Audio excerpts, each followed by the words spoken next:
पिछली वीडियो में हमने देखा था कि कैंगू हेल्थ से निकल जाता है, फिर वह किसी गाया सिस्टम के सामने आता है, फिर वहाँ से भी उसे फोर्सफुली निकाल दिया जाता है। फिर उसकी आंख एक जंगल में खुलती है। उसके बाद उसे वहाँ गॉब्लिन्स दिखते हैं जो उस पर अटैक कर देते हैं। फिर वो उन गॉब्लिन्स को मार देता है। फिर उसे एक लड़की की चीखने की आवाज सुनाई देती है। फिर वो वहाँ जाकर उस लड़की को बचा लेता है और कहता है चलो शादी कर लेते हैं। अब इसके आगे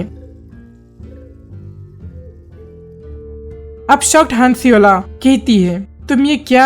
कैंगू सोचता है अरे कुछ ज्यादा ही एक्साइटेड हो गया मैं। फिर कैंगू कहता है मैं माफी मांगता हूँ, मेरा नाम ओ कैंगू है। तुमने कहा तुम्हारा नाम हांसियोला है, तुम्हारी चोट कैसी है? सियोला कहती है हाँ वो ज्यादा नहीं लगा, पर दर्द की वजह से वो ढिमला जाती है। और कैंगू उसे पकड़ लेता है और कहता है क्या तुम ठीक हो? तभी सियोला के पास से एक फोन गिरता है। कैंगू उसे देखकर सोचता है वो स्क्वायर शेप स्मार्टफोन, मतलब मैं सच में अर्थ पर आ गया हूँ। फिर वो सियोला से कहता है खुद पर ज्यादा जोर मत दो, बस तुम यहाँ बैठो, मैं थोड़ा सिंपल ट्रीटमेंट कर देता हूँ। फिर वो सोचता है हम एक दूसरे से बात कर पा रहे हैं। मैंने हेल में डीमन लैंग्वेज को फॉरबिडन कर दिया था और उन्हें कोरियन बोलना सिखाया ताकि वक्त के साथ कहीं मैं ही ना कोरियन भूल जाऊँ, इसलिए। और फाइनली अब मैं कोरियन में बात कर रहा हूँ, वो भी एक इंसान से, ना कि कोई डीमन से। फिर वो सियोला की चोट पर पट्टी बांध कर कहता है अब इसे ऐसे ही रहने दो, तुम्हें थोड़ा आराम मिलेगा। सियोला कहती है थैंक यू मेरी मदद करने के लिए। कैंगू कहता है इसकी कोई जरूरत नहीं, और ये लो तुम्हारा फोन। और फिर फोन लेते हुए सियोला थैंक यू कहती है। कैंगू सोचता है 2023, मतलब मेरे हेल में गिरने के बाद यहाँ 5 साल गुजर चुके हैं। मैंने टाइम को ठीक से एडजस्ट किया था और इन 5 सालों में मॉन्स्टर्स अर्थ पर आने लगे।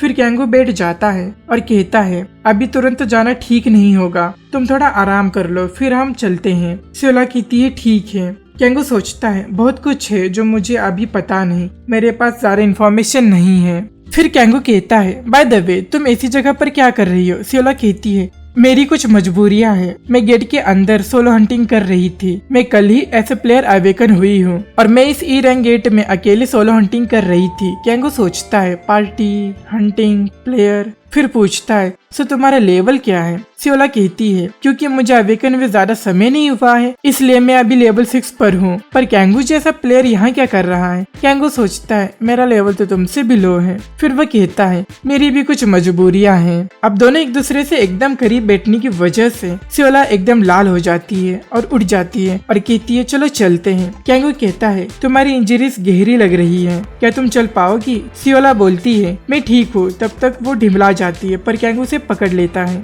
और कहता है मैं तुम्हारी मदद करता हूँ। अब सियोला शर्माते हुए कहती नहीं, मैं तुम्हें और प्रॉब्लम में नहीं डाल सकती। कैंगू कहता है ऐसे मौकों पर मना नहीं करना चाहिए, मैं तुम्हें तुम्हारी डेस्टिनेशन पर जाने में मदद करता हूँ। किस तरफ जाना है मुझे बताओ। सियोला कहती है ठीक है, हमें उस तरफ जाना है, एंट्रेंस तक पहुँचने तक मेरी मदद करो। कैंगू कहता है ठीक है। और वो सोचता है 10,000 सालों में ये मेरी पहली बातचीत है किसी इंसान के साथ। शुरुआत की बात छोड़ दे तो मैंने और कोई गलती भी नहीं की और उसे मेरी आइडेंटिटी के बारे में भी कोई शक नहीं है। ठीक है, इस तरह मैं अर्थ के सोसाइटी को अडॉप्ट करूंगा।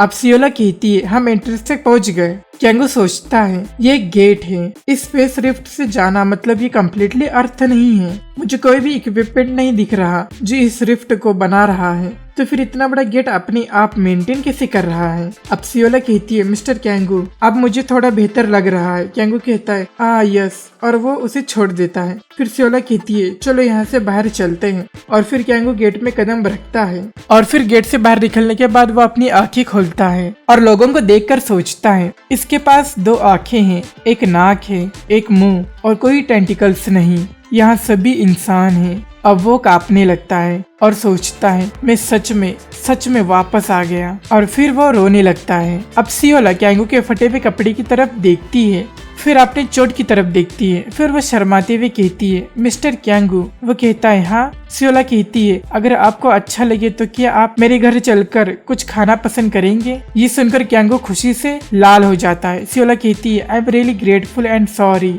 इसलिए मैं आपको शुक्रिया अदा करना चाहती हूँ। कैंगू कहता है जब मैंने पहले ही कहा था कि ऐसे वक्त पर मदद को मना नहीं करना चाहिए, तो मैं कैसे मना कर सकता हूँ? तब तक उन्हें कोई बुलाता है तुम दोनों जो वहाँ खड़े हो थोड़ा रुको। फिर 2 लोग गन्स के साथ आते हैं और कहते हैं हमें तुम दोनों के प्लेयर कार्ड्स को कंफर्म करना है। कैंगू सोचता है कैसे कार्ड्स? फिर सियोला कहती है थोड़ा रुकिए और वो अपना कार्ड निकालने लग जाती है। फिर उनमें से एक आदमी कैंगू को बोलता है तुम भी अपना कार्ड दिखाओ। कैंगू सोचता है डैम इट, फिर कहता है हाँ ठीक है। फिर वो सोचता है अब कुछ नहीं हो सकता, मेरे पास अब और कोई चॉइस नहीं है, मुझे वो यूज करना ही पड़ेगा। फिर उसकी आंखें हरी हो जाती हैं और फिर वो अपने हाथ की उंगली दिखाते हुए कहता है ये देखो। फिर वो सोचता है टारगेट की सोच को बदलना, ये एबिलिटी टारगेट के आइज को मेरे मन के हिसाब से कंट्रोल करती है। Demon divination authority of blind. वो आदमी कहता है हाँ मैंने कंफर्म कर लिया और कैंगू सोचता है चलो सक्सेस हो गया।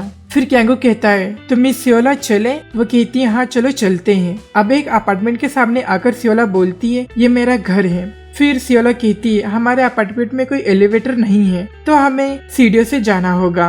कैंगू कहता है कोई बात नहीं और वो सोचता है पुराने अपार्टमेंट की ये पुरानी खुशबू और ये पतले और छोटी सीढ़ियाँ, ये गंज लगी रेलिंग, डस्टी विंडोज, अब ये सब सच लग रहा है ज्यादातर क्योंकि इस पूरी दुनिया में ये मिस सियोला का खुद का घर है, इसलिए मुझे पता है इसके आगे बस हैप्पी फ्यूचर ही आएगा। सो गाइस ये था आज का चैप्टर। तो तुम्हें ये चैप्टर कैसा लगा मुझे कमेंट्स में जरूर बताना और इस वीडियो को लाइक एंड शेयर कर दो और ऐसी मजेदार मानवास को देखने के लिए चैनल को सब्सक्राइब कर लो और इसके आगे के चैप्टर्स को जल्द से जल्द देखने के लिए बेल नोटिफाई को भी ऑन कर लो। सो गाइस मिलते हैं इसके नेक्स्ट चैप्टर में और कुछ न्यू मानवास के साथ।